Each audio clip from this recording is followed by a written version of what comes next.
इसमें देखिए इसीलिए दोनों का चित्र एक साथ देकर दोनों को तुलना करने के बारे में बताएं। वीडियो अपलोड करने में इसलिए लेट हो रहा था कि ये फेस्टिवल हो रहा था, इसलिए डीजे बज रहा था, बहुत सारा शोर मच रहा था, इसलिए रिकॉर्डिंग करने में प्रॉब्लम आ रहा था। यहाँ पर देखिए उस समय भी प्रमुख चुनौतियां क्या था, वही बात यहाँ पर लिखा गया है। समग्र आर्थिक गतिविधियां पूर्व महामारी के स्तर पर ही रहा है। ये इससे देखिए ये मेंस में भी इस ये सब सारा पॉइंट आप यूज कर सकते हैं जहां पर अप्रोप्रिएट लगे, ठीक है ना। इसलिए छोटा टर्म में दिए, आप कहीं भी यूज कर सकते हैं।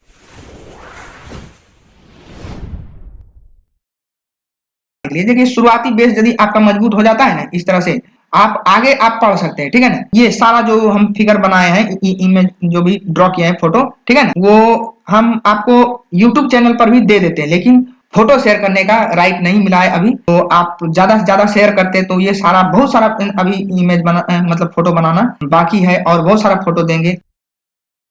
हेलो फ्रेंड, मैं Pavan Kumar, Bhim IAS YouTube channel में आपका स्वागत है।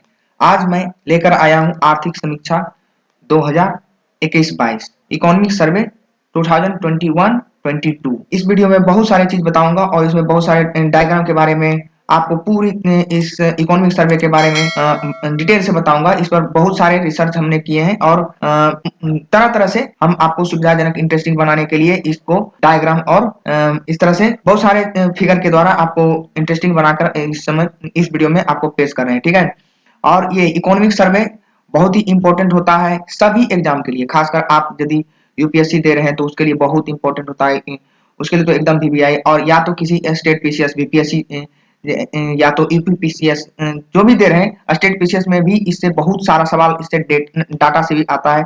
तो इसलिए बहुत सारे लोगों को, खासकर हिंदी भाषी स्टूडेंट के लिए इकोनॉमिक सर्वे पढ़ना थोड़ा बहुत कठिन हो जाता है, क्योंकि उसका हिंदी लैंग्वेज भी काफी क्लिष्ट होता है, जिसके कारण पढ़ने और समझने में बहुत उबाऊ लगता है, ठीक है। तो इस उसके लिए हम ये वीडियो लाए हैं, और इसमें एकदम शुरुआत से बेसिक से बताएंगे कि इकोनॉमिक सर्वे क्या है। देखिए यहाँ पर लिखा भी है, तो चलिए अब देखते हैं कि क्या क्या है इस वीडियो में, और देखिए कैसे इंटरेस्टिंग ये है, ठीक है ना। और बहुत सारे आपको मैं इसमें डायग्राम, फ्लो चार्ट जो भी रहेगा उसको दिखाया गया है। आप इसको देखिए, बहुत ही इंपॉर्टेंट लगेगा, ठीक है ना। तो चलिए हम इस वीडियो को स्टार्ट करते हैं, ठीक है। यहाँ पर लिखा हुआ है, पहला बात है कि आर्थिक सर्वेक्षण, इसी को सर्वेक्षण को इंग्लिश में कहा जाता है सर्वे, ठीक। तो आर्थिक सर्वेक्षण क्या है, यहाँ पर पहला बात है। तो देखिए यहाँ पर लिखा है, आर्थिक सर्वेक्षण भारत सरकार का आधिकारिक संस्करण है, ठीक। तो मोटा कर लेते हैं। आर्थिक सर्वेक्षण भारत सरकार का आधिकारिक संस्करण के रूप में अर्थव्यवस्था का एक वार्षिक रिपोर्ट कार्ड है, ठीक है ना। क्या है, तो वार्षिक रिपोर्ट कार्ड, जो हमारी आर्थिक स्थिति के बारे में काफी विस्तार से बताती है। ये भारत सरकार का बुक है, जो पब्लिश करते हैं। ये बहुत मोटा रहता है, उसमें बहुत सारे टर्म यूज किया रहता है। तो इसमें से जो भी एग्जाम से पर्सपेक्टिव से जो भी इंपॉर्टेंट रहता है हमारा यूपीएससी बीपीएससी, इस तरह से जो भी स्टेट पीसीएस के एग्जाम, या तो कई बार जैसे हो गया एसएससी सीजीएल लेवल का एग्जाम में भी एक दो सवाल आ जाता है। और जैसे यहाँ तक कि आपको किसी भी, जैसे देखिए न्यू पैटर्न का एग्जाम जब जब हो रहा है और जहां पर कंपटीशन टफ है, तो वहां पर यदि सवाल हार्ड किया जाता है तो यहीं से आता है। जैसे आप बिहार दरोगा में भी इस पे सवाल देख सकते हैं, उससे ये नहीं कह सकते हैं कि यहाँ से सवाल नहीं आएगा, ठीक है ना। इसलिए इस वीडियो को देखना बहुत जरूरी है। तो इसलिए ये भारत सरकार का, मतलब हम भारतीय का ऑफिशियल जो संस्करण है बुक का, वो ये वाला है। उसी के सारांश हम लोग छोटे छोटे भाग में जो एग्जाम के अनुसार जो इंपॉर्टेंट है उसका हम यहाँ पर चर्चा करेंगे, ठीक है। तो यहाँ पर लिखा गया है क्या, कि ये आर्थिक समीक्षा क्या होता है। तो आर्थिक समीक्षा क्या होता है, तो भारत सरकार का आधिकारिक संस्करण के रूप में अर्थव्यवस्था का एक वार्षिक रिपोर्ट कार्ड होता है, ठीक है ना। वार्षिक, हर साल इसको जारी किया जाता है, जो हमारी आर्थिक स्थिति के बारे में काफी विस्तार से बताती है। और यह अर्थव्यवस्था के प्रत्येक क्षेत्र के प्रदर्शन की जांच करता है, किस तरह से परफॉर्मेंस रहा साल भर, ठीक है ना, उसका जांच करता है और उसके बारे में ब्यौरा देता है। अब देखिए यहाँ पर क्या लिखा है कि और फिर विकास के लिए जरूरी उपायों, देखिए यहाँ पर ये सबसे जरूरी है कि विकास के लिए जो हमारा आगे डेवलपमेंट होगा, उसके लिए जरूरी उपायों के लिए भविष्य के कदमों पर भी सुझाव देता है। क्या, ये आर्थिक समीक्षा, इकोनॉमिक सर्वे हमारा विकास के लिए जरूरी उपायों के भी बारे में बताता है, और भविष्य के कदमों पर सुझाव भी देता है कि इस तरह से कदम उठाया जाना चाहिए, ठीक है ना। भले ही ये केवल सुझाव देता है, जो सरकार गवर्नमेंट में रहती है उसको मानना या ना मानना उस पर डिपेंड करता है, ये बाध्यकारी नहीं होता है, लेकिन ये उसका भी चर्चा आगे होगा।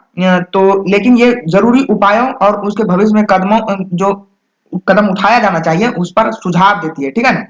अर्थव्यवस्था की दृष्टिकोण, संभावनाओं और चुनौतियों पर यह चर्चा करता है, ठीक। तो आप समझ गए यहाँ तक कि आर्थिक समीक्षा क्या होता है। तो आर्थिक समीक्षा एकदम कोई यदि पूछेगा कि आर्थिक समीक्षा या तो इकोनॉमिक सर्वे क्या होता है, तो वो भारत सरकार का आधिकारिक संस्करण का एक वार्षिक रिपोर्ट कार्ड होता है, ठीक। इकोनॉमिक अर्थव्यवस्था का एक वार्षिक रिपोर्ट कार्ड होता है जो क्या करता है, प्रत्येक क्षेत्र के प्रदर्शन को जांचता है और विकास के लिए जरूरी उपायों और भविष्य में जो कदम उठाए जाने चाहिए उसके लिए ये सुझाव देते हैं, ठीक है ना।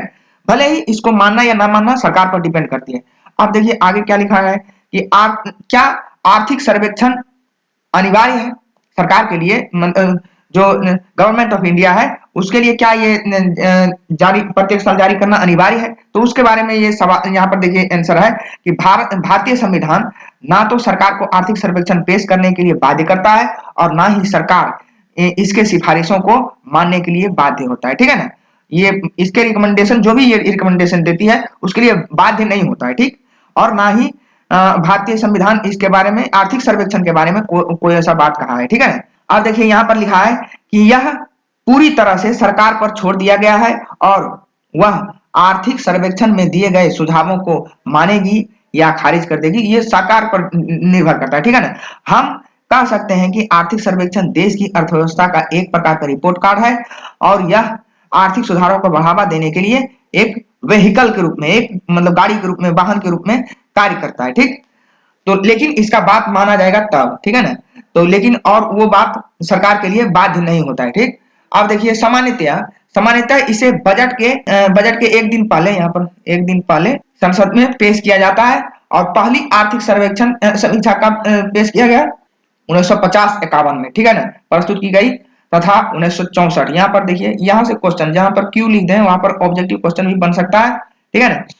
इसलिए यहाँ पर देखिए 1964 तक इसे केंद्रीय बजट के साथ ही पेश किया जाता रहा, लेकिन उसके बाद क्या किया कि एक दिन इसको पहले पेश करने लगा, ठीक है ना। और बहुत सारा लोग का जो इस तरह से 51-52 है, इसी तरह से अभी 2021-22 है कि 22-23 है, इस तरह से क्या लिखेंगे उसमें कंफ्यूजन रहता है बहुत सारा लोग। तो उसके बारे में हम यहाँ पर देखिए कंफ्यूजन, वर्ष का कंफ्यूजन जो होता है उसके बारे में हम यहाँ पर चर्चा कर दी है, ठीक है ना। यहाँ पर देखिए क्या लिखा है कि जो बजट होता है हमारा वो एक साल आगे दिखाता है, ठीक है ना। जो इस साल का बजट है वो क्या लिखेगा, बजट 2022-23, ठीक। इस बात को याद रखना, ठीक है। इसमें कोई कंफ्यूजन नहीं रहना चाहिए। तो जब क्वेश्चन में भी रहे बजट 2022-23 करेगा तो बजट 2022-23 के बारे में बताना है, ठीक है ना। बजट 2021-22 रहेगा तो वो उसके बारे में, खैर एक साल पीछे की बात नहीं पूछता है लेकिन लेटेस्ट ही पूछता है, ठीक है। लेकिन ये जो वर्ष का कंफ्यूजन रहता है लिखने में कहीं पर, तो वो खासकर मेंशन्स में यदि आप लिखते हैं, इसलिए ये सारा कंसेप्ट क्लियर रहना चाहिए। तो एक साल आगे दिखाता है कौन, तो बजट। जबकि इकोनॉमिक आर्थिक सर्वे जो होता है, आर्थिक समीक्षा, वह पिछले वर्ष के आंकड़ों के साथ वर्तमान वर्ष के अनुमान एस्टिमेट्स को भी बताता है, ठीक है। इस आर्थिक समीक्षा को, जो इस साल का आर्थिक समीक्षा है, जो इकोनॉमिक सर्वे है, उसको किस रूप में लिखा गया है, 2021-22। इस कंफ्यूजन से हर हमेशा दूर कर लेना है यहाँ से, ठीक है ना, कि इसको क्या कहता है, इकोनॉमिक सर्वे 2021-22, ठीक। इस साल के कहा जाता है, ठीक। और बजट जहां पर एक साल आगे चलता है, ठीक। तो यहां से क्लियर हो गया। अब इकोनॉमिक सर्वे क्या कार्य है, इकोनॉमिक सर्वे का क्या कार्य है वो देखिए यहाँ पर बताया गया है कि पिछले, देखिए इकोनॉमिक सर्वे का यहाँ पर दिया गया है कि पिछले 12 महीने में, मैंने साल भर का 12 महीने में देश की आर्थिक विकास का समीक्षा करना, फिर उसके बाद संक्षेप में बताना कि देश के विभिन्न विकास परियोजना कैसा मैंने हर परियोजना के बारे में, विभिन्न विकास की परियोजना जो भी है उसके बारे में वो कैसा प्रदर्शन कर रहा है उसके बारे में बताता है और सरकार के नीतिगत पहलों पर प्रकाश डालता है, ठीक है ना। अब देखिए यहाँ पर है कि दोनों सदनों में राष्ट्रपति के अभिभाषण के तुरंत बाद केंद्रीय वित्त मंत्री अभी जो है श्रीमती निर्मला सीतारमन 29 जनवरी 2022 को सोमवार को इस साल का आर्थिक समीक्षा पेश की, ठीक। और लोकसभा में पेश की, ठीक। अब देखिए आर्थिक समीक्षा किसके द्वारा तैयार किया जाता है उस बात पर भी चर्चा कर लेते हैं हम लोग। तो यह मुख्य आर्थिक सलाहकार के समग्र मार्गदर्शन में वित्त मंत्रालय के आर्थिक मामले के विभाग, वित्त मंत्रालय के आर्थिक विभाग के आर्थिक मामले के विभाग के आर्थिक प्रभाव, ठीक है ना, इकोनॉमिक डिवीजन के द्वारा तैयार किया जाता है। अब देखिए इस वर्ष जो इस यहाँ पर ट्विस्ट है कि जो इस वर्ष का इकोनॉमिक सर्वे है वह मुख्य आर्थिक सलाहकार उस समय अनुपस्थित थे, ठीक है ना। उसको जस्ट इकोनॉमिक सर्वे जारी करने के जस्ट 3-4 दिन पहले इनको अपॉइंट किए थे, तो उसके जगह पर प्रधान आर्थिक सलाहकार, प्रिंसिपल इकोनॉमिक एडवाइजर और अन्य अधिकारियों द्वारा इस साल के बारे में कह रहा है, ठीक है, इस वर्ष के बारे में कह रहा है कि इस वर्ष का इकोनॉमिक सर्वे किसको द्वारा तैयार किया गया, प्रधान आर्थिक सलाहकार और अन्य अधिकारियों द्वारा यह सर्वेक्षण तैयार किया गया। तो इस बात पर भी गौर देना है, ठीक। यदि पूछ दिया जाएगा कि इस साल का इकोनॉमिक सर्वे किसके द्वारा तैयार किया गया, मुख्य आर्थिक सलाहकार या तो प्रधान आर्थिक सलाहकार, तो वहां पर होगा प्रधान आर्थिक सलाहकार, ठीक। और देखिए आर्थिक सर्वेक्षण की प्रस्तुति के कुछ ही दिन पहले सरकार ने अर्थशास्त्री बी अनंत नागेश्वरन को नया चीफ इकोनॉमिक एडवाइजर, ये देखिए इसका फुल फॉर्म होता है चीफ इकोनॉमिक एडवाइजर, ठीक। तो कौन है अभी, तो बी अनंत नागेश्वरन, वो कौन है देखिए ये, और पेश किन्होंने किए, तो इन्होंने किए थे, ठीक। देखिए संजीव सन्याल है, इन्होंने पेश किए थे। परंपरा के विपरीत चीफ इकोनॉमिक एडवाइजर द्वारा इस वर्ष का आर्थिक सर्वेक्षण तैयार नहीं किया गया। चीफ इकोनॉमिक एडवाइजर के द्वारा अभी जो पहले बताए थे, मुख्य आर्थिक सलाहकार कौन है, तो वी अनंत नागेश्वरम यहाँ पर भी बता दिए हैं, और वो उनका फोटो देखिए ये वाला है, ठीक। याद रहेगा, फोटो देख लीजिएगा तो याद ज्यादा रहता है किसी भी पिक्चर से, इसलिए हम देखिए इसमें पिक्टोरल को ज्यादा यूज किए हैं ताकि आप लोगों को ज्यादा से ज्यादा याद रहे, ठीक, और इकोनॉमिक सर्वे इंटरेस्टिंग बना रहे। और ये कई पार्ट में आएंगे, आपको बाद में बताते हैं, ठीक है ना। अब देखिए ये है प्रधान आर्थिक सलाहकार, ये संजीव सान्याल, इन्होंने ही पेश किए थे इस बार का इकोनॉमिक सर्वे, ठीक। तो आप देखिए यहाँ पर एक हिस्टोरिकल फैक्ट है कि अरविंद सुब्रमण्यम उस समय के चीफ इकोनॉमिक एडवाइजर थे, 2014 से 18 तक रहे, के देश के मुख्य आर्थिक सलाहकार के रूप में कार्यभार संभालने के बाद आर्थिक सर्वेक्षण जो है वो 2 खंडों में उसी समय से प्रकाशित होने लगा था, ठीक। रिपोर्ट बन गया, उनके बाद आने वाले सभी जितने भी आर्थिक सलाहकार थे उन्होंने भी इन चीज को फॉलो किया, ठीक है। और वी के सुब्रमण्यम जो इससे पहले थे, 2018 से 21 तक रहे, 3 साल तक, तो उन्होंने भी इसी परंपरा को पालन किया, और फिर इस वर्ष के आर्थिक सर्वेक्षण की प्रस्तुति भी उसी परंपरा के अनुसार हुआ। अब देखिए 2 खंड में जब बांटा गया तो उनको किस रूप में बांटा गया, तो पहला खंड के बारे में यहाँ पर चर्चा किया गया है कि पहला खंड आमतौर पर देखिए यहाँ पर जो बात लिखा गया कीवर्ड कि अर्थव्यवस्था के भविष्य की कार्रवाई जो कैसा होगा उसके बारे में अध्ययन करता है कौन, पहला खंड। इसलिए आर्थिक सर्वेक्षण का पहला खंड मुख्य आर्थिक सलाहकार के द्वारा पेश किया जाता है, ठीक है ना, को अपने विचार सबके सामने में रखने का मुख्य आर्थिक सलाहकार द्वारा पेश भी किया जाता है, और उसमें इनके विचार को भी झलक मिलता है, ठीक है ना। अब देखिए लेकिन इस बार के इकोनॉमिक सर्वे वो तो आपको याद पहले भी बता चुके हैं कि अनुपस्थित रहने के कारण किनके द्वारा तैयार किए गए, तो प्रधान आर्थिक सलाहकार के द्वारा, ठीक है ना। तो जिसके कारण से देखिए यहाँ पर लिखा गया है इस बार इकोनॉमिक सर्वे मुख्य आर्थिक सलाहकार की अनुपस्थिति में तैयार किए जाने के कारण इसमें अर्थव्यवस्था की भविष्य की कार्रवाई जो भी होना चाहिए फ्यूचर में, क्या क्या नीतियां अपनाना चाहिए, उस पर ज्यादा जोर नहीं दिया गया। इस पर क्या, किस पर ज्यादा जोर दिया गया, आंकड़ों पर, ठीक है ना। इसमें ज्यादा देखिए दूसरा खंड किस पर जोर दिया गया, तो आंकड़ों पर ज्यादा जोर दिया गया है, ठीक है ना। अब देखिए यहाँ पर कहा गया है दूसरे खंड पिछले 1 साल के आर्थिक विकास के सूचीबद्ध करता है, और इसका मुख्य फोकस किस पर रहता है दूसरा खंड का, तो सांख्यिकी आंकड़ों की सहायता से विभिन्न क्षेत्रों में के सामने आने वाले तत्कालिक आर्थिक मुद्दों को व्याख्या करता है, ठीक। कौन, तो दूसरा खंड, फर्स्ट खंड जारी किया जाता है जो अभी जारी हुआ है, ठीक है, और सेकंड खंड बाद में जारी किया जाता है। यह अनुमानित समाधान के साथ साथ प्रत्याशित प्रमुख चुनौतियों पर प्रकाश डालता है। अब देखिए इस साल का जो अभी इकोनॉमिक सर्वे जारी किया गया वो देखिए थोड़ा कंपैरिजन में थोड़ा पतले थे, ठीक है ना, हर बार बहुत ज्यादा मोटा मोटा आते थे, तो उसको पढ़ने में और खराब लगते थे। अब देखिए यहाँ पर वही बात लिखा गया है, आर्थिक सर्वेक्षण पहले जो शुरुआत में था सबसे पहले, तो वो 38 पृष्ठ से शुरू होकर 900 पृष्ठ तक अभी हाल के दिनों तक पहुंच गया था, ठीक है ना। लेकिन इस साल इसको कितना तक पहुंचाया गया, 413 पेज का मात्र है, ठीक है। तो ये सब खैर उतना इंपॉर्टेंट नहीं, लेकिन ये एक तथ्य है, याद रखिए। आप देखिए इस साल का इकोनॉमिक सर्वे है, उनमें कौन कौन सा चैप्टर है, ठीक है। यहाँ पर देखिए चर्चा किया गया है, पहले तो प्रस्तावना है, इसमें आपका पढ़ने का चीज कुछ नहीं है। सबसे इंपॉर्टेंट मेरे अनुसार लगता है कि ये वाला पहला चैप्टर है कि अर्थव्यवस्था की स्थिति क्या है, स्टेट ऑफ इकोनॉमी, ठीक।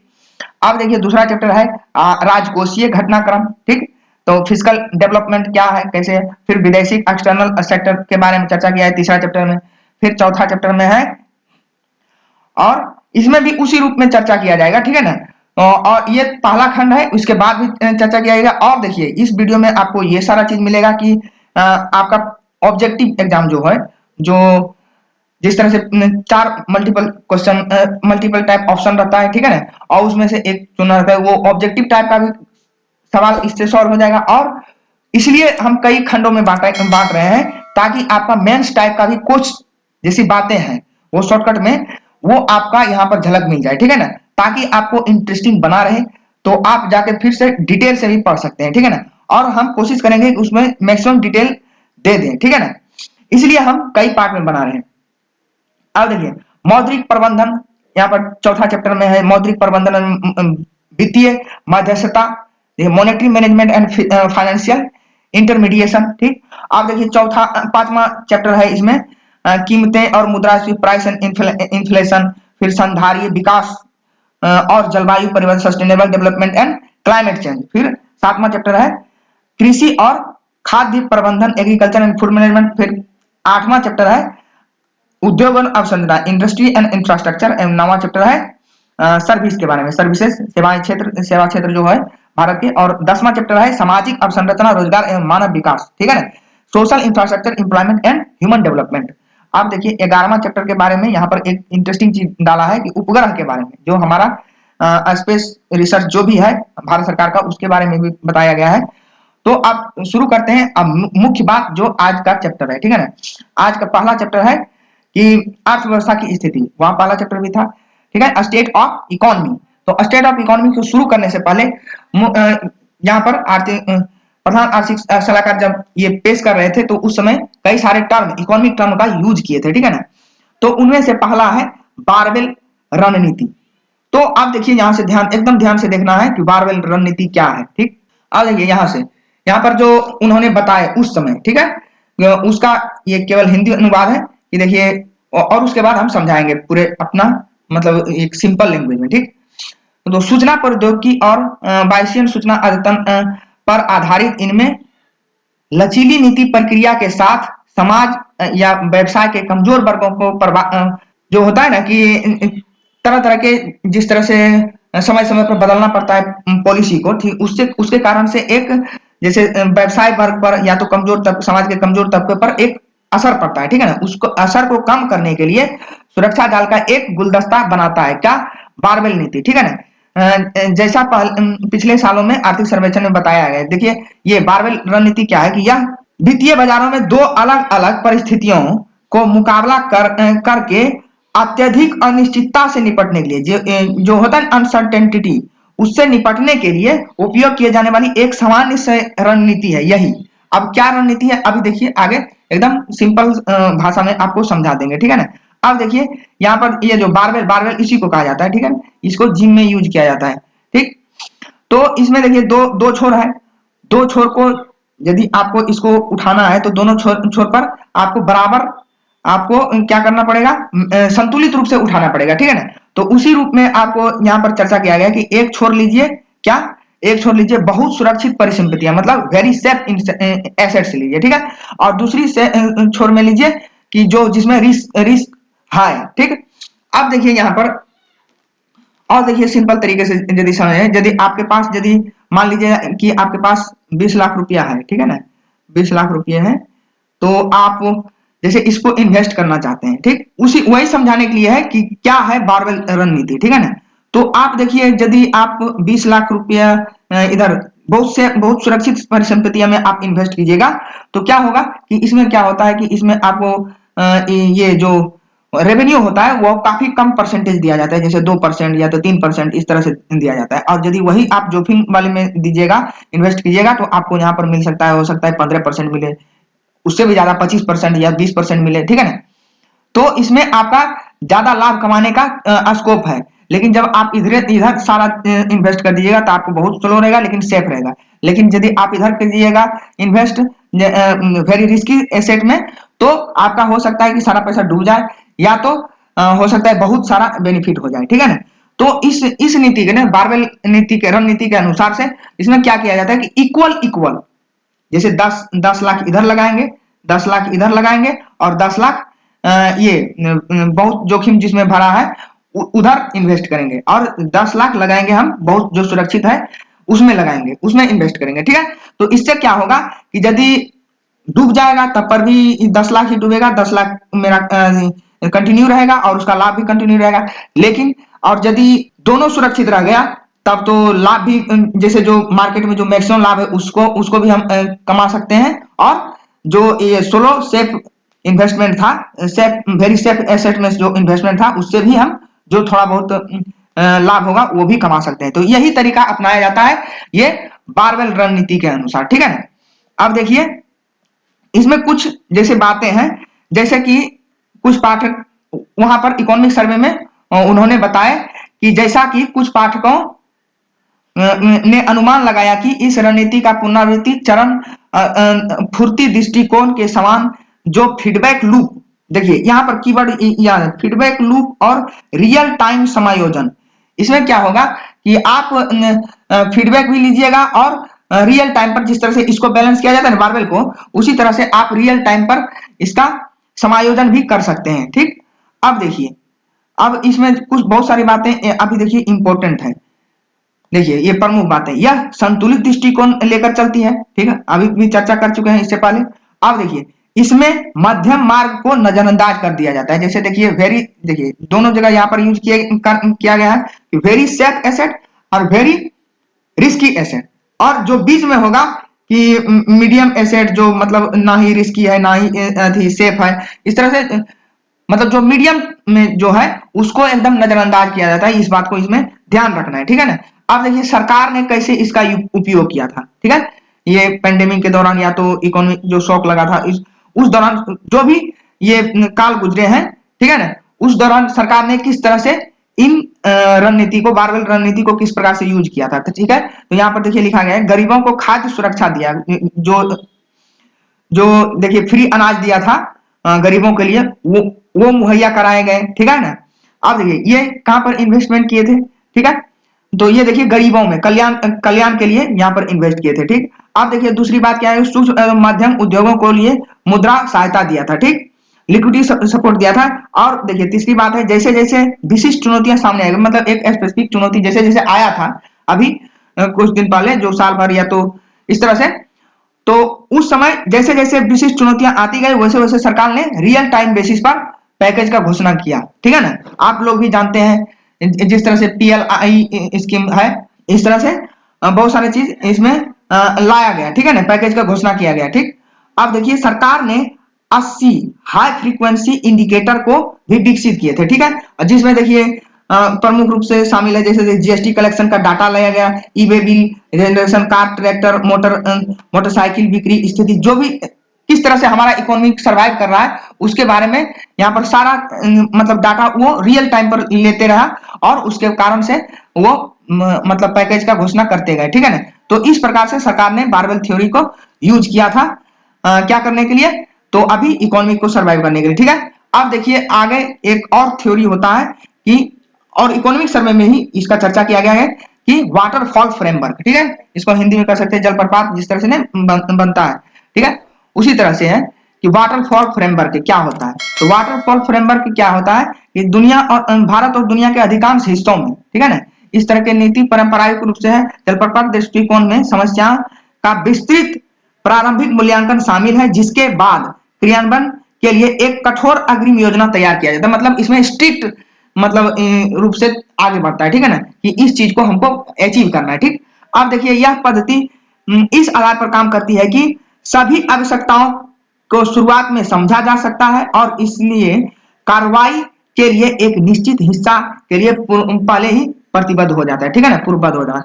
अब देखिए, और यही सोच पंचवर्षीय योजना और ये जो रिजिड तरीका है इसी को अपनाया जाता है किसमें, शहरी मास्टर प्लान का विकास करने के लिए, ठीक है ना। अब देखिए इस ये जो चित्र में दिया गया है, चित्र को हम लोग पहले समझ लेते हैं। चित्र में देखिए, यहाँ पर देखिए क्या किया गया है, यहाँ पर संकल्पना लिखा है पाला में, ठीक है। उसके बाद कोई भी योजना जैसे तैयार किया जाता है, जैसे पंचवर्षीय योजना को एग्जांपल के तौर पर ले लीजिए, ठीक है, कि पहले देखिए उसका कंसेप्शन तैयार किया जाता है, उसके बाद उसका इनिशिएशन होता है, उसके बाद उसका क्या होता है, विश्लेषण एनालिसिस किया जाता है, और उसके बाद फिर उसका डिजाइन तैयार किया जाता है, ठीक। डिजाइन तैयार करने के बाद उसका कंस्ट्रक्शन शुरू होता है, और फिर उसका एक दो गांव या तो इस तरह से जिले में उसका टेस्टिंग किया जाता है। जिस तरह से पहले एग्जांपल के तौर पर ले सकते हैं कि पंचायती राज का पहले शुरुआत में 2-3 जगह टेस्ट किया गया, तब पूरे भारत में इसको लागू करने के लिए लाया गया, ठीक है ना। तो उसी तरह से टेस्टिंग किया जाता है, उसके बाद डिप्लॉयमेंट किया जाता है, उसके बाद मतलब मार्केट में मतलब या तो देश में उसको लाया जाता है। तो यही तरीका होता है किसमें, जलप्रपात फ्रेमवर्क में, ठीक है ना। तो इसमें एक चीज होता है कि इसमें ये होता है कि ऊपर से आप डिसीजन ले लिए और जो भी एनालिसिस जो भी करना था वो पहले ही कर लिया, और उसके बाद सीधा फोकस चल चुके हैं, ठीक है ना। उसके बाद नीचे वाला का ज्यादा मतलब सुनने का मौका नहीं दिया जाता है, ठीक है ना। अब देखिए उसी उससे एक उलट है, और इसी नियम को यहाँ पर देखिए चर्चा कर चुके हैं कि इसी नियम को अपनाया जाता था पंचवर्षीय योजना में, और शहर विकास परियोजना जो भी है उसमें यही तरीका अपनाया जाता है, ठीक है ना। अब लेकिन इस इकोनॉमिक सर्वे में एक एजाइल अप्रोच के बारे में चर्चा किया गया है, ठीक है। एजाइल अप्रोच क्या है, उसके पहले देखिए इकोनॉमिक सर्वे में क्या लिखा गया है उसको पहले पढ़ लेते हैं, उसके बाद देखिए मैप में तो जैसे ये जो चित्र बनाए हैं वो तो एकदम क्लियर कर देगा आपको, ठीक है ना। देखिए यहाँ पर लिखा गया है कि यह एक अच्छी तरह से स्थापित बौद्धिक ढांचा है जो परियोजना प्रबंधन एवं प्रौद्योगिकी विकास जैसे क्षेत्रों में तेजी से उपयोग किया जाता है, ठीक है ना। जैसे प्रौद्योगिकी विकास, जैसे ऐप डेवलपमेंट, कोई भी ऐप एप्लीकेशन होता है उसको डेवलपमेंट किया जाता है, उसमें जो जो तरीका अपनाया जाता है वही मतलब उसी वही है तरीका, ठीक है ना। अनिश्चित वातावरण में फुर्तीला मतलब एकदम स्पीड रूप से रूपरेखा छोटे पुनरावृत्ति में परिणामों को आकलन करके लगातार वृद्धिशील रूप से समायोजित करके प्रतिक्रिया करती है, ठीक है ना। इसी में आप देखिए यहाँ पर आपको चित्र के माध्यम से आपको समझा देते हैं, ठीक। देखिए इसमें क्या होता है कि ये देखिए एक आपको साइकिल नजर आता होगा, इधर से फिर इधर से फिर देखिए इधर से फिर देखिए ये साइकिल चलता है, ठीक है ना। और फिर इधर से ऐसे होता है, ठीक, और यहाँ से भी आउटपुट निकलता है, डिप्लॉयमेंट यहाँ से होते जाता है, ठीक। जैसे एक अब एक कोई भी संकल्पना आया, एक कंसेप्शन आया कोई भी योजना का, स्कीम का, ठीक है, उसका उसके बाद उसका एनालिसिस किया गया, फिर उसका उस पर प्लान किया गया कि कैसे इसको अप्रोच में लाना है, कैसे इसको मतलब इंप्लीमेंट करना है, ठीक है। उसका प्लानिंग किया गया, उसके बाद उसका डिजाइन तैयार किया गया, और डिजाइन तैयार करने के बाद टेस्टिंग किया गया, और टेस्टिंग के बाद सीधा डिप्लॉयमेंट कर दिया गया, ठीक। अब लेकिन डिप्लॉयमेंट के बाद यहाँ पर स्कोप बनता है, ये जो जो डिफरेंट बनाता है ये एजाइल अप्रोच वाटरफॉल फ्रेमवर्क से, तो यहाँ पर बनाता है कि डिप्लॉयमेंट के बाद वहां से फिर फीडबैक लिया जाता है, ठीक है ना। फीडबैक फिर आता है और उसके बाद फिर उसको योजना में शामिल किया जाता है, ठीक है ना। तो ये साइकिल आपका इस तरह से चलते रहेगा, ठीक है ना। सॉरी, और उसका फिर डिप्लॉयमेंट होते रहेगा, ठीक है ना। तो ये है एजाइल अप्रोच, और वो पहले जो चर्चा किए थे वो था वाटरफॉल अप्रोच, ठीक है ना। तो ये देखिए ज्यादा मतलब इंपॉर्टेंट है ये, जैसे लगता है कि ये इससे क्या होता है कि ये ज्यादा डेमोक्रेटिक वे में है, ठीक है ना। और वो क्या है, वो थोड़ा ज्यादा अनडेमोक्रेटिक है, वो थोड़ा जो स्पेशलिस्ट व्यक्ति होते हैं उसके मतलब अप्रोच उसके थिंकिंग पर डिपेंड करता है। तो देखिए इसीलिए दोनों का यहाँ पर तुलना के लिए दोनों का चित्र एक जगह एक साथ में दे दिए हैं। तो इसमें क्या है, इसमें देखिए इसीलिए दोनों का चित्र एक साथ देकर दोनों को तुलना करने के बारे में बताए, मतलब यहाँ पर तुलना कर सकते हैं, ठीक है ना। जैसे इस तरह इस जैसे वाटरफॉल फ्रेमवर्क जो है उसमें क्या है कि आप दोनों जैसे दोनों स्कीम कभी भी इकोनॉमिक्स में कभी भी कोई भी इकोनॉमी में कभी भी आप तुरंत शुरुआत में ही नहीं कर सकते हैं कि ये अच्छा है या तो ये गलत है, ठीक है ना। इस तरह से आप तुरंत डिसीजन लेना ये समझदारी का पहचान नहीं होता है, ठीक है ना। दोनों में दोनों का एक अलग बुराई है और अलग मतलब एक विशेषता भी है, ठीक है ना। जैसे इसमें क्या बुराई है कि इसमें नीचे वाला का नहीं सुना जाता है, ठीक। इसमें किसमें, वाटरफॉल फ्रेमवर्क में नीचे वाले जो जो इससे मतलब लाभार्थी होते हैं या तो जिस पर ये इसको इम्प्लीमेंट किया जाता है वो नीचे वाले को ज्यादा मतलब नहीं सुना जाता है। जो अब जो भी सुना जाता है वो योजना बनाते समय सुना जाता है, उसके बाद एक बार लगातार मतलब ये जब इम्प्लीमेंट हो जाता है, जब डिप्लॉयमेंट हो जाता है तो वो सीधे सीधे उसका फॉलो चलते रहता है, ठीक है ना। तो इसमें क्या होता है कि थोड़ा नीचे वाले व्यक्ति को निचले स्तर वाले व्यक्ति को मतलब उसका फीडबैक नहीं लिया जाता है, ठीक। तो इस तरह से ये अनडेमोक्रेटिक है। और उसी रूप में जैसे ये एजाइल अप्रोच है वो थोड़ा ये पूरी तरह से कर सकते हैं डेमोक्रेटिक वे में है, ठीक है ना। इसमें क्या है, फीडबैक भी लिया जाता है, ठीक। फीडबैक के अनुसार फिर उसमें चेंज भी किया जाता है, ठीक है। योजना बनाया जाता है, फिर रूपरेखा तैयार किया जाता है, फिर उसके टेस्टिंग करके फिर डिप्लॉयमेंट कर दिया जाता है, ठीक। तो इस तरह से ये क्या है कि ये थोड़ा डेमोक्रेटिक है। अब देखिए दोनों का इसका बुराई कर दिया वाटरफॉल फ्रेमवर्क का, लेकिन इसका एक विशेषता भी है। विशेषता क्या है कि इसमें क्या होता है कि इसमें आपका एक कोई आर्थिक नीति होता है, ठीक है ना, डिफाइंड आर्थिक नीति, तभी आप इस तरह से अप्रोच ले सकते हैं, ठीक है ना। और जिसके पास पॉलिसी ही नहीं है तो वो क्या कर सकता है, अब जैसा वो इकोनॉमी बिहेव कर रहा है उसके साथ रैंडमली आप कोई ना कोई योजना बनाते जा रहे हैं, ठीक है ना। तो इसमें क्या एजाइल अप्रोच में क्या दर्शाता है कि आपके पास कोई स्पेसिफिक इकोनॉमिक पॉलिसी है ही नहीं, ठीक है ना। आप मजबूरी में इसको जैसे तैसे अप्रोच कर रहे हैं, ठीक है ना। लेकिन एक बात इसमें ये विशेषता है कि ये डेमोक्रेटिक है और ये फीडबैक लेता है। फीडबैक देखिए, आप देखिएगा, अभी थोड़ा देर रोक देते हैं क्योंकि देखिए साउंड आ रहा है। वीडियो अपलोड करने में इसलिए लेट हो रहा था कि ये फेस्टिवल हो रहा था, इसलिए डीजे बज रहा था, बहुत सारा शोर मच रहा था, इसलिए रिकॉर्डिंग करने में प्रॉब्लम आ रहा था। इसी प्रकार जिसने अभी आपने देखे। तो अभी हम लोग चर्चा कर रहे थे कि एजाइल अप्रोच में सबसे बड़ी बात है कि इसमें ये फीडबैक पर आधारित होता है। तो फीडबैक में क्या होता है कि नीचे तबके का जो भी व्यक्ति रहता है वो अपने राय देता है कि ये योजनाएं इस तरह से रहना चाहिए और ये ऐसा होना चाहिए। तो ये इसलिए ये एजाइल अप्रोच जो होता है वो वाटरफॉल फ्रेमवर्क से थोड़ा अच्छा होता है, ठीक है। अब देखिए आगे बढ़ते हैं। और देखिए यहाँ पर लिखा है कि वर्ष 2020-21 में 7.3% गिरावट के बाद 2021-22 में भारतीय अर्थव्यवस्था 9.2% 9.2% से बढ़ने का अनुमान है। क्या, पहले अग्रिम अनुमान के अनुसार। तो यहाँ पर और देखिए 2022 के लिए जीडीपी का विकास दर यहाँ पर दिया गया है 8 से 8.5%, ये अनुमान लगाया गया है, अग्रिम अनुमान, ठीक है। उसी के बारे में यहाँ पर चित्र में दिया गया है। यहाँ पर देखिए सबसे पहले ये कि और यहाँ पर देखिए समग्र आर्थिक गतिविधियां पूर्व महामारी के स्तर पर ही रहा।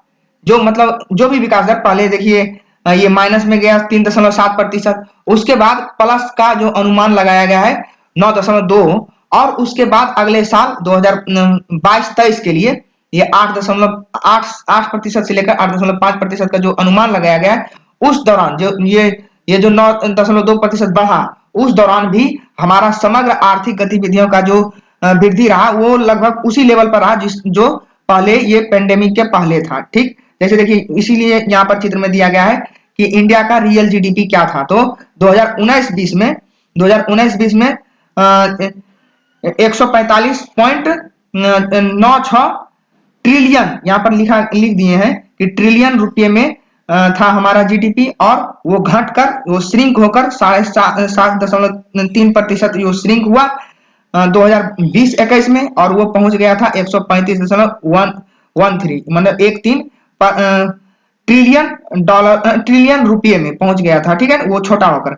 अब उसके बाद यहाँ पर 9.2% का ग्रोथ देखा गया है, जो जाकर 147.54 ट्रिलियन रुपये तक पहुंचा है, ठीक है ना। तो ये लगभग उसी अप्रोक्स में है। वही बात यहाँ पर लिखा गया है, समग्र आर्थिक गतिविधियां पूर्व महामारी के स्तर पर ही रहा है। और देखिए जीडीपी ग्रोथ रेट का जो हिस्ट्री है हमारा वो देख लेते हैं। देखिए 2000 यहाँ पर देखिए दिया गया है 2014-15 में 7.4%, और फिर 2015-16 में क्या था 8% विकास दर था, ठीक। और फिर 2016-17 में 8.3% हुआ। लेकिन यहाँ पर देखिए, यहाँ पर एक बात है, यहीं से डिमोनेटाइजेशन लागू हुआ, विमुद्रीकरण लागू किया गया था, ठीक। और उसके बाद देखिए इकोनॉमी में शॉक लगा, जिसके कारण से देखिए 6 दशमलव घटने लगा, 6.8% आया। फिर उसके अगला साल 2018-19 में 6.5% आया। फिर उसके अगला साल मतलब 2019-20 में, ये वो काल समय है जहां पर अभी लॉकडाउन, पूर्ण लॉकडाउन जो था कोविड का कारण से जो लॉकडाउन लगा था, उससे पहले भी भारतीय अर्थव्यवस्था ये रेंग ही रहे थे, ठीक है। तो इसमें कारण बहुत सारा है। देखिए यहाँ पर जीएसटी लागू हुआ था नोटबंदी के जस्ट बाद, मतलब विमुद्रीकरण के जस्ट बाद नोटबंदी जीएसटी भी लागू हुआ था, जिसके कारण से, तो इसी रूप में हम एक पहले भी वीडियो जिस समय जैसे नोटबंदी और जीएसटी लागू होने के बाद, ठीक है, उसके बाद जो इकोनॉमिक सर्वे लाया लागू इकोनॉमिक सर्वे आया था, उसके बारे में भी देखिए यहाँ पर थोड़ा सा दिखा देते हैं कि ये आर्थिक समीक्षा जो है 2018 का है। तो यहाँ पर सरकार क्या कह रहा है कि सरकार को अब कोई बड़ा बदलाव करने की जरूरत नहीं है। जो बदलाव और कार्यक्रम पिछले साल शुरू किए गए हैं उन्हीं को आगे बढ़ाया जाए, और फिर उन्हीं को पूरा किया जाना चाहिए। उन्हीं को पूरा करना सबसे बड़ा उपलब्धि होगा, ठीक है ना। और यह भारतीय अर्थव्यवस्था के लिए सकारात्मक होगा। उस समय किस समय, 2018 के इकोनॉमिक सर्वे में ये बात इकोनॉमिक सर्वे कहा था, ठीक है ना। लेकिन अब उस बात को उतना फॉलो किया गया या नहीं किया गया, ये चर्चा का विषय है, ठीक है ना। और देखिए इस एक बात और देखिए, यहाँ पर देखिए उस समय भी प्रमुख चुनौतियां क्या था और अभी के समय के आके देखिए प्रमुख की चैलेंजेस। उस समय भी जो था प्रमुख चुनौतियां, वो भी था शिक्षा, ठीक है, रोजगार और कृषि। उस समय भी और अभी भी देखिए, ये 2018 का है, ठीक है ना, ये 2018 का इकोनॉमिक सर्वे है। और देखिए अभी भी वही चैलेंजेस में कहीं ना कहीं हम लोग जूझ रहे हैं। तो इसलिए यहाँ पर देखिए हम वो इसलिए चीज दिखा रहे हैं कि इस तरह से ये देखिए पेंडेमिक होने से पहले भी हमारा इकोनॉमिक डाउन ही चल रहा था। उसके बाद जैसे ही यहाँ पेंडेमिक आया, डायरेक्ट एकदम -7.3% पहुंच गया, ठीक है ना। ये बहुत ही खतरे का निशानी था। और उसके बाद अभी अनुमान लगाया गया है कि 9.2% वृद्धि होगा, ठीक है ना। और उसके 2022-23 के लिए ये 8.5% से लेकर 8.5% वृद्धि होने का अनुमान है। यहाँ पर देखिए लिखा है GDP projection for 2022 to 23 expected 8 to 8.5%, ठीक है ना। यहाँ पर ये सारा ये जितने भी चित्र दिए हैं उसको हम अच्छी तरीके से समझा दिए। अब देखिए आगे बढ़ते हैं। अब देखिए ये जो प्रोजेक्शन लगाया गया है ये 8.5% या तो 9.2%, इस तरह से जो भी यह प्रोजेक्शन लगाया गया है निम्नलिखित माने, जो यहाँ पर 8.8 से 8% का जो वृद्धि होने का अनुमान है 2022-23 में, वो कब होगा, ये बात यहाँ पर देखिए उसका एक कंडीशन है। उसके एक कंडीशन ये है कि यह प्रोजेक्शन निम्नलिखित मान्यताओं पर आधारित होगा। यदि ये सब मान्यता पर आधारित है, ठीक है ना, यदि ये सब काम हो जाएगा तभी उतना हो सकता है। और वो स्पष्ट इकोनॉमिक सर्वे यहाँ पर बता दिया है कि हम इस कंडीशन को माने हैं, तब हम 8 से 8.5% का वृद्धि दर जाएगा भारत का 2022-23 में, तब जाएगा, ठीक है ना। तो पहला कंडीशन क्या है कि दुर्बल करने वाली महामारियां, ये जो पेंडेमिक है उससे संबंधित कोई और व्यवधान नहीं आएगा, मतलब कोई और वेब नहीं आएगा, ठीक है ना। मानसून सामान्य रहेगा। प्रमुख केंद्रीय बैंकों द्वारा वैश्विक तरलता की व्यवस्थित निकासी होगा, ठीक है। और कच्चे तेल का कीमत कितना रहेगा, 70 से 75 डॉलर प्रति बैरल के बीच में रहेगा, ठीक। तो ये और नेक्स्ट क्या है कि बाधित वैश्विक आपूर्ति श्रृंखला का बहाली होगा, ठीक है ना।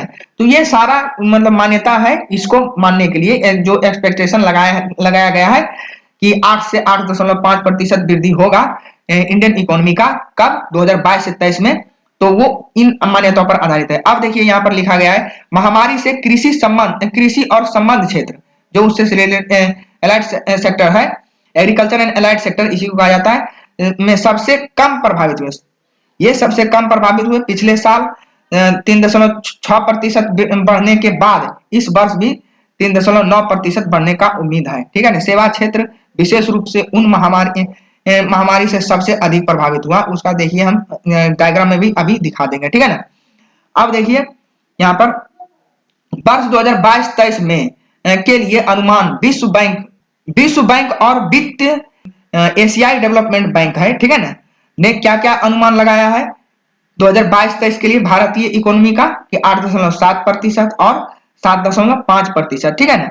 तो इस तरह से अनुमान लगाया है, रियल टर्म जीडीपी विकास दर होने का संभावना के अनुरूप है। जो भारत सरकार ने जो इकोनॉमिक सर्वे कहा है कि 8 से 8.5% जो है वो इसी के अनुरूप है, जो जैसे जो वर्ल्ड बैंक ने अनुमान लगाया है और जो एशियन डेवलपमेंट बैंक ने लगाया है उसी के अनुरूप है ये, ठीक है ना।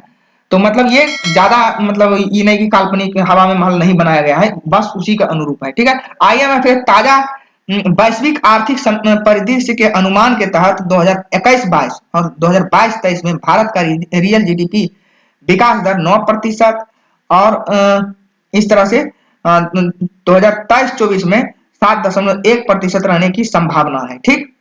अब देखिए संभावना है जिससे भारत अगले 3 वर्ष तक दुनिया में सबसे तेजी से उभरती अर्थव्यवस्था बनी रहेगी, ठीक है ना।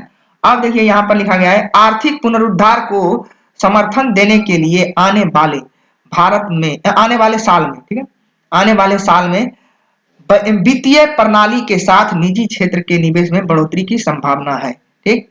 अब देखिए 2021-22 में कृषि और संबंध क्षेत्र जो 21-22 जो इकोनॉमिक सर्वे अभी जारी किया गया है उसी के दौरान, तो उसमें कितना विकास दर रहा कृषि क्षेत्र, कृषि और उससे एलाइड सेक्टर से 3.9% और उद्योग का 11.8%, ठीक है, और सेवा क्षेत्र का 8.2% बढ़ने का अनुमान है, ये इकोनॉमिक सर्वे का रहा है, ठीक। अब देखिए इसका हिस्ट्री थोड़ा जाते हैं कि कैसा कैसा ये एग्रीकल्चर सेक्टर जो है हमारा सबसे सुरक्षित क्षेत्र था किसमें, पेंडेमिक के दौरान भी और अभी तक। देखिए ये 3-4 साल का रिपोर्ट है। तो यहाँ देखिए 2018-19 में 2.6% वृद्धि किया, फिर 2019-20 में सबसे अच्छा रहा तो 4.3% रहा, फिर 2021-22 में 3.6%, ठीक, और अभी इस बार 2021-22 में कितना रहा तो 3.9% रहा, ठीक, और ये प्रथम अग्रिम अनुमान है, ठीक। अब देखिए आगे बढ़ते हैं, ये कृषि क्षेत्र हो गया। अब देखिए देखते हैं औद्योगिक इंडस्ट्री सेक्टर, ठीक है। इंडस्ट्री सेक्टर में देखिए 5.3% रहा था 2018-19 में, 2018-19 में 5.3%, और ठीक 2019-20 में क्या हो 19-20 में क्या हुआ माइनस, यहाँ पर अभी -1.2% हो गया था 2019-20 में, ठीक, और 2020-21 में कितना चल गया तो -7%, ठीक। और अभी जो अनुमान लगाया गया है प्रथम अग्रिम अनुमान के अनुसार 2021-22 के लिए तो वो है 11.8%, ठीक। अब देखिए उसी तरह से सेवा सेक्टर में आते हैं, तो सेवा क्षेत्र जो है तो वो 2019-20 में कितना ग्रोथ किया था तो 7.2%, इससे पहले भी इतने लगभग किया था, और 2020-21 में कितना माइनस में पहुंच गया था, ठीक है ना, 8 दशमलव, देखिए एकदम माइनस में पहुंच गया, -8.4%, ठीक। और 2021-22 में ये 8.2% रहने प्रथम अग्रिम अनुमान के अनुसार ये 8.2% रहने का बात है, ठीक है ना। अब देखिए आगे बढ़ते हैं, मांग की बात करें तो 2021-22 में खपत से 7% और अस्थायी पूंजी निर्माण जीएफसीएफ से 15% और निर्यात 16.5% और आयात 29, देखिए ज्यादा आयात बढ़ रहा है, बढ़ने का अनुमान है, ठीक। अब देखिए यहाँ ये निम्नलिखित कार्य 2022-23 में वृद्धि का प्रमुख रूप से सहयोगी रहेगा। ये सारा जो कार्य है वो वृद्धि का मुख्य कारण रहेगा, ठीक है ना, वृद्धि का मुख्य रूप से सहयोग करेगा वृद्धि में, भारत की वृद्धि में, ठीक है, भारत इंडियन इकोनॉमी की ग्रोथ में, ठीक है ना। वो कौन कौन सा है तो व्यापक, इससे देखिए ये मेंस में भी ये सब सारा पॉइंट आप यूज कर सकते हैं जहां पर अप्रोप्रिएट लगे, ठीक है ना, इसलिए छोटा टर्म में दिए आप कहीं भी यूज कर सकते हैं, ठीक। देखिए यहाँ पर पहला चीज क्या है, व्यापक वैक्सीनेशन कवरेज, आपूर्ति पक्ष के सुधारों और नियमों में ढील, आपूर्ति पक्ष में ढील देना है, ठीक है ना। अब देखिए मजबूत निर्यात वृद्धि, निर्यात में पर ज्यादा जोर देना है, और पूंजीगत खर्चा बढ़ाने के लिए राजकोषीय स्थान की उपलब्धता, ठीक है। इस तरह से ये 4 तरीके हैं। अब देखिए खपत में वृद्धि, खपत में वृद्धि, सरकारी खर्च में महत्वपूर्ण योगदान। खपत में जो भी वृद्धि हुआ उसमें सरकारी खर्चे का सबसे ज्यादा योगदान था, ठीक है ना। 2021-22 में कुल खपत 7% वृद्धि होने का अनुमान है और ऊंचे, देखिए अभी फॉरेन एक्सचेंज रिजर्व देखिए बहुत ज्यादा है, ठीक है ना, इसलिए ऊंचे विदेशी मुद्रा भंडार, टिकाऊ प्रत्यक्ष विदेशी निवेश और निर्यात में वृद्धि के संयोजन से ये तीन चीज, ये एक दो टिकाऊ प्रत्यक्ष विदेशी निवेश और तीसरा चीज निर्यात में वृद्धि आया, ठीक है ना। ये तीन चीज के समायोजन से 2022-23 में वैश्विक स्तर पर तरलता का संभावित कमी, मतलब ये पूर्ति कर देगा, ठीक है ना। कमी के खिलाफ पर्याप्त समर्थन देने के लिए ये सहायता मिलेगी। कौन कौन सा सहायता करेगी, तो ऊंचे विदेशी मुद्रा भंडार, टिकाऊ प्रत्यक्ष विदेशी निवेश और निर्यात में वृद्धि जो भारत कर रही है, ठीक है ना, ये सब सहायता करेगा तरलता की कमी को पूरा करने के लिए, ठीक है ना। अब यही बात यहाँ पर लिखा गया है। अब देखिए आगे, देखिए क्या लिखा है, तो 2020-21 में लागू पूर्ण लॉकडाउन की तुलना में दूसरी लहर, ये तो आप सभी लोग जानते हैं, दूसरी लहर आर्थिक प्रभाव कम रहा लेकिन स्वास्थ्य पर बहुत ही सीवियर इंपैक्ट पड़ा था, लोग बहुत सारे लोग मरे थे। तो और देखिए यहाँ पर सरकार की लचीली और बहुस्तरीय प्रक्रिया आंशिक रूप से त्वरित रूपरेखा पर आधारित है, जिसमें बेहद निश्चितता के माहौल को, खामियों को दूर करने के लिए जोर दिया गया है। और पहले भी चर्चा कर रहे हैं, 80 हाई फ्रीक्वेंसी इंडिकेटर को लागू किया था और उसका इस्तेमाल किया गया था, ठीक है ना, तो जिसका चर्चा हम पहले ही कर चुके हैं, ठीक है ना। तो अब देखिए नेक्स्ट चैप्टर है राजकोषीय घटनाक्रम, ठीक, ये दूसरा चैप्टर है, इसका हम दूसरा वीडियो में लाएंगे और उसके बाद का वीडियो का, ठीक है ना। तो अभी तक हम लोगों ने इतना इकोनॉमिक सर्वे पढ़ा और अध्ययन किया, इसमें देखिए बहुत सारी बातें हैं आपको जानने के लिए और आपको इंटरेस्टिंग बनाने के लिए। देखिए शुरुआती बेस यदि आपका मजबूत हो जाता है ना इस तरह से, तो आप आगे आप पढ़ सकते हैं, ठीक है ना। तो इसलिए हमने ये वीडियो बनाया और आप लोग इसका ज्यादा से ज्यादा इस वीडियो को शेयर कीजिए ताकि और सारा लोग देख पाए, ठीक है ना। और देखिए इसका एक बात और हम कह देते हैं कि ये सारा जो हम फिगर बनाए हैं, इमेज जो भी ड्रॉ किए हैं, फोटो, ठीक है ना, वो हम आपको YouTube चैनल पर भी दे देते हैं, लेकिन अभी उतना पर्याप्त सब्सक्राइबर नहीं होने के कारण से हमें वो अभी नहीं मिला है, मतलब फोटो शेयर करने का राइट नहीं मिला है अभी। तो आप ज्यादा से ज्यादा शेयर करते तो ये सारा बहुत सारा अभी इमेज बना, मतलब फोटो बनाना बाकी है और बहुत सारा फोटो देंगे ताकि आपका मतलब दिमाग में तुरंत बैठ जाए कि इस तरह से हाँ ये सारा चीज होता है, ठीक है ना। तो आप उसके लिए सबसे ज्यादा सब्सक्रिप्शन की जरूरत होता है, सब्सक्राइबर का जरूरत होता है, तो आप ज्यादा से ज्यादा शेयर कीजिए, तब ये चैनल जब ग्रोथ करेगा तो आप लोगों को लिए भी हम पूरी तरह से समर्पित होंगे, ठीक है ना। तो और ज्यादा इस पर टाइम देंगे हम, ठीक है ना। इसलिए और आपको ये सब सारा चीज हम पहले बहुत पहले दे देते, बन गया था बहुत पहले, लेकिन यही था कि अभी दिक्कत हो रहा था इसी बात का कि यहाँ पर डीजे बज रहा था ये फेस्टिवल के कारण से, तो हम रिकॉर्डिंग नहीं कर पा रहे थे, ठीक है। तो आपने यहाँ तक देखा और सुना, और आप एक बात जरूर कीजिए कि आप अधिक से अधिक सब्सक्राइबर को बढ़ाइए और मतलब लोगों को दिखाइए और लोग देखेंगे तो जरूर लाइक करेंगे, ये बात सही है, क्योंकि इसमें मेहनत मेरा बहुत ही ज्यादा रहता है, ठीक है ना, ताकि आप लोग को भी इससे फायदा पहुंचे, ठीक है ना। तो मिलते हैं नेक्स्ट वीडियो में, इकोनॉमिक सर्वे के नेक्स्ट वीडियो में। आप लोगों ने यहाँ तक देखा इसलिए बहुत बहुत धन्यवाद, थैंक यू।